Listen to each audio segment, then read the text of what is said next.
Bonjour internet, bonjour internet. Aujourd'hui, je continue la série des livres que j'ai publiés sur Amazon KDP et je clôture la série sur les livres pour apprendre les langues étrangères avec comment apprendre l'arabe gratuitement en 30 jours. Alors évidemment, je répète encore une fois, hein, pour les gens qui sont très littéraux, bien entendu qu'il s'agit d'un titre un petit peu marketing, parce que ce n'est pas possible d'apprendre une langue en 30 jours, d'accord? Et surtout pas une langue comme l'arabe qui est quand même très différente du français, puisque on change de superfamille. Comme je le disais dans la vidéo précédente sur le chinois, l'arabe, comme l'hébreu, fait partie de la superfamille des langues sémitiques. Donc c'est un autre système, surtout que, contrairement à l'hébreu moderne, c'est important de préciser, l'hébreu moderne a été reconstruit. Donc d'une certaine manière, bon ça reste une structure sémitique, mais d'une certaine manière, il a quand même, rajeuni d'une certaine manière. Alors que, l'arabe, lui, il a pas été, rajeuni. Alors après, pour l'arabe, c'est important, je ne l'ai pas précisé non plus pour le chinois, mais je le dis, vite fait en passant. On dit le chinois, on dit l'arabe, mais en fait, c'est plus compliqué que ça. Ces 2 langues-là, elles ont en commun le fait que, à partir d'un même système d'écriture, il va y avoir des divergences énormes en fonction des zones géographiques qu'il utilise et donc du coup, les sonorités ne seront pas du tout les mêmes et la seule façon de pouvoir se mettre d'accord sera d'utiliser un système d'écriture. Donc pour le chinois, je le dis rapidement parce que je ne l'ai pas dit dans la vidéo, c'est-à-dire que ce qu'on appelle le chinois en général, c'est plutôt le mandarin, donc celui qui est parlé à Beijing, qu'on appelle aussi Pékin en français, mais c'est une erreur, hein, le vrai nom de la ville c'est Beijing.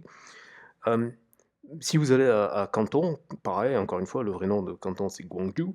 Si vous allez à Guangzhou, les mecs, ils parlent pas, alors officiellement, ils sont censés parler le mandarin parce que c'est la langue officielle, mais dans la pratique, en fait, les gens, ils parlent, le cantonais et du coup, c'est pas du tout la même prononciation.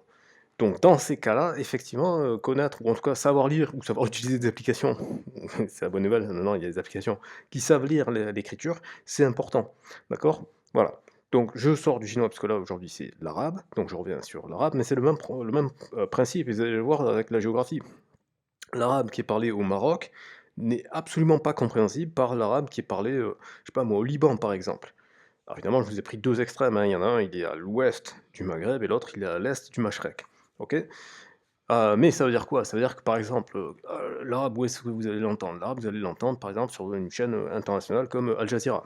D'accord? Al Jazeera va utiliser un arabe qui est puisque Al Jazeera est basé au Qatar, donc il va utiliser un arabe qui est plutôt, le même que l'arabe que vous allez voir à Dubaï, par exemple. Parce que Dubaï, c'est à la mode, maintenant tout le monde va à Dubaï et cetera et donc l'arabe de Dubaï, il n'a rien à voir avec l'arabe du Maroc. C'est-à-dire si vous avez l'habitude de partir en vacances, je sais pas, dans un riad, au Maroc et cetera et que ou alors vous avez de la famille ou je sais pas quoi et que vous connaissez, 3 bricoles à l'oral dans le dialecte marocain, ben ce sera pas compatible heu, avec l'arabe du Mashrek, ce sera pas compatible de façon générale avec l'arabe littéral.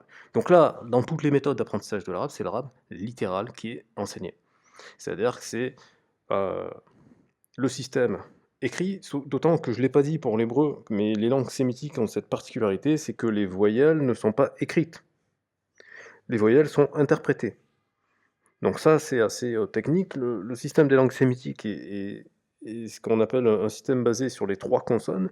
C'est un système qui est d'une certaine manière très archaïque, en fait, c'est un très, très vieux système et donc le concept de voyelle existe mais n'est pas écrit.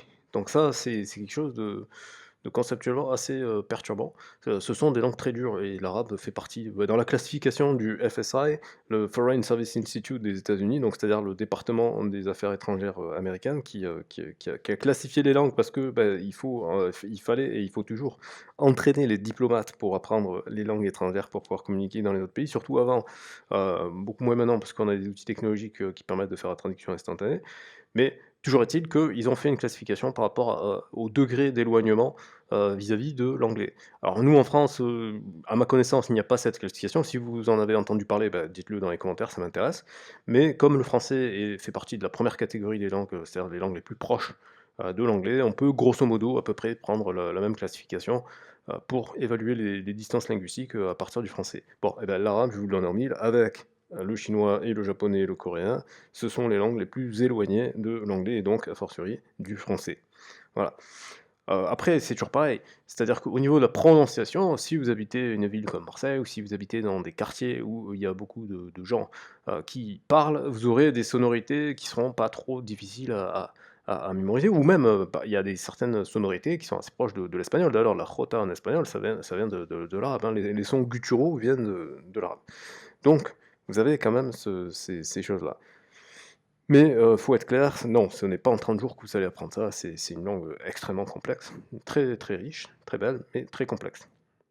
Voilà, toujours est-il, dans ce livre, vous allez avoir, comme toujours avec moi, les 30 meilleures astuces que vous pouvez récupérer et vous pouvez tester immédiatement, parce que le but, c'est de passer à l'action le plus rapidement possible. En fait, c'est un plan d'action sur 30 jours, pour tout de suite vous mettre le pied à l'étrier, que vous soyez dans l'action. Et à l'issue de ces 30 jours, normalement, vous devriez avoir fait votre propre liste, votre propre sous-liste de sélection des outils, ou même si vous ne savez pas lesquels sélectionner, ben, regardez ceux que vous avez le plus utilisés, tout simplement. Regardez votre historique, vous regardez quels sont ceux que vous avez le plus utilisés, paf, vous en prenez 4-5, ça suffit, et boum, en avant Guingamp, on continue.